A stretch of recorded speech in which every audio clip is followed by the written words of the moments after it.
Men, and I use the term loosely. Back on my project bike, I'm using braided steel lines, something which I usually do not do because they're expensive, let me tell you. But on this bike, the lines, come from the engine and they're going to run up over here to the oil tank. So they're going to be prominently displayed. So you don't want a piece of cheesy rubber hanging over there.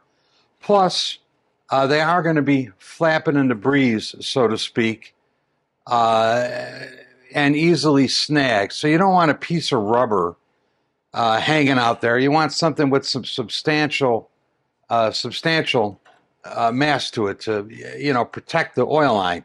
So I decided to go with the braided stainless steel. And let me tell you this about that. This is something that cannot be added as an afterthought. You've got to, in the initial stages of building, you got to plan ahead because the fittings are kind of bulky and they take up a lot of space. So, you need to consider that when you're planning where everything is going to be when you're building a bike. Don't expect to put a bike together again and just add these fittings and stuff on when you're done, because it probably won't work. You're probably going to run into clearance problems. And, they're kind of big, they're kind of bulky. One other consideration that I thought of when I was doing this is these could have been tighter up against the tank if the fitting out of the tank was an elbow. But you always run into that problem with elbows and pipe thread. If you got it pointing the way you want it and it's not tight enough, and then you go to tighten it a little bit more, well, you'll end up with the elbow pointing the wrong way, and you can't go any farther, yet you don't want to loosen it up. So I opted for straight fittings coming out of the tank and out of the engine, and then putting the elbows on the hose. And then I could pivot this around wherever I need it to be. I don't need to make sure that the pipe threaded elbow ends up pointing a certain direction. So anyway, that's kind of the why and the wherefore and a couple of considerations with these steel lines. I'm not going to spend, an hour episode of showing you how to make every one of these because the process is the same. But I did figure out a couple of tricks that might make it easier for you when your time comes. So I'll show them to you. All right, I'm going to show you how I install one of these AN type fittings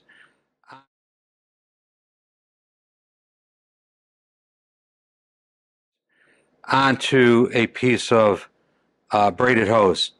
And this end is all taped up with, masking tape, and, bits of the wire are poking through, and I think these are Russell lines that Russell recommends using masking tape.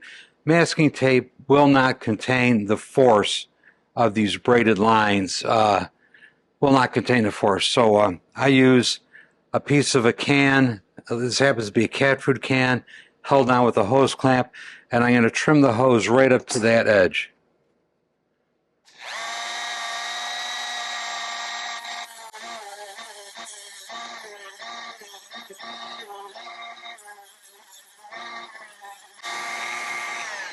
And I'm going to rotate the hose around a little bit so I could see where I'm working.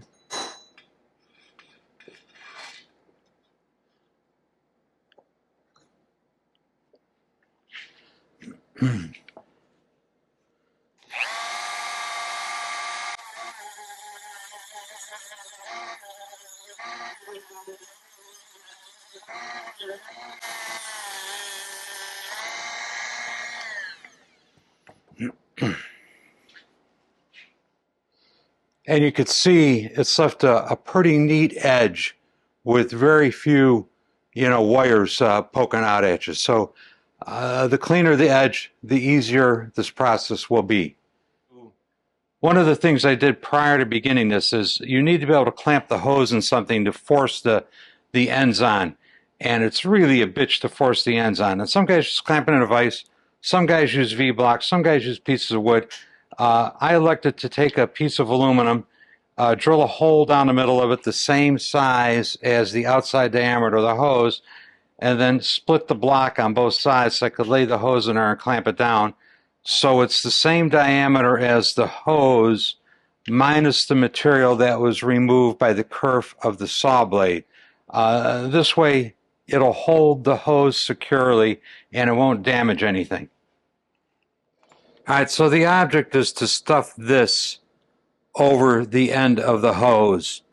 So what I will do is slightly loosen the hose clamp, and I should be able to slide the piece of the can of the hose clamp forward past the end of the hose. And then I'll maybe tighten it back up a little bit. And you want to be able to get the end of your can fragment inside here. And this thing will act sort of like a funnel to contain the braids. So once you've got that where you want it, hopefully you've got one of these kind of things for your 3/8" ratchets, sockets, and you could push this on here. And you don't have to have this thing, but you're putting a lot of force on a small area. This makes it a lot easier. Whoops, need a bigger size.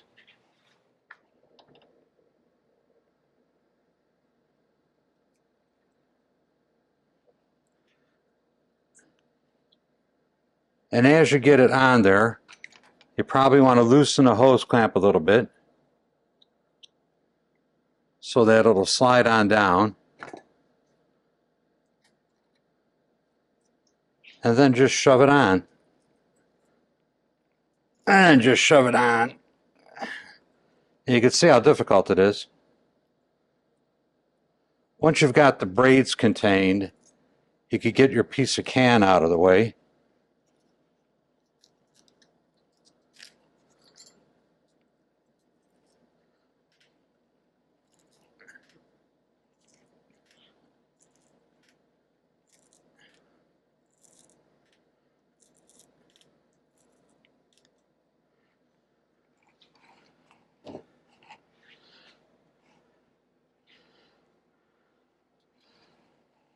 And I could look down the end and see that it's on all the way.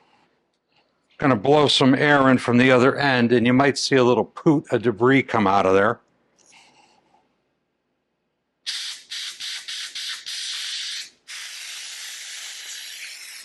No poot of debris, but I could feel the air going through. Yeah, that looks good. Then I'm going to take a little motor oil.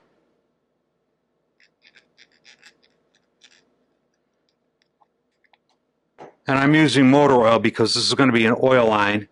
If I was using hydraulic fluid or brake fluid, if it was a brake fluid or hydraulic fluid line, I'd use brake fluid or hydraulic fluid. And then usually this part goes pretty easy. The threads are started, they're going in.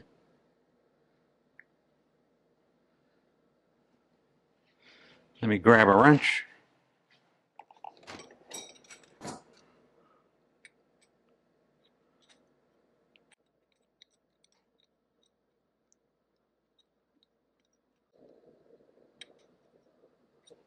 And that takes care of that. And I'm going to finish running the fitting down with it clamped up in a vise.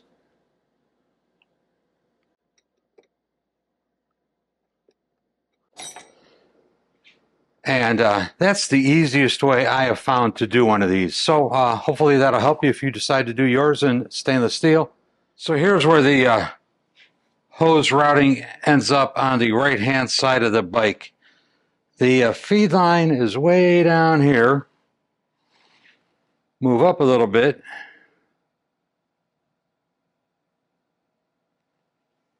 You got the vent line, the return line. The return line is plumbed over to the oil filter through here, and then out of the oil filter and back to the tank. And then, of course, running along at the side back to the tank up there. So yeah, that's where it's going to end up. I just drew up a sketch and took some measurements to make some billet aluminum hose separators. I'm sure I can make some real nice ones. Probably take for me, 3 days on the mill being an amateur machinist. But I'm going to go look at the Summit website and see what they got in the terms of pre-made hose separators.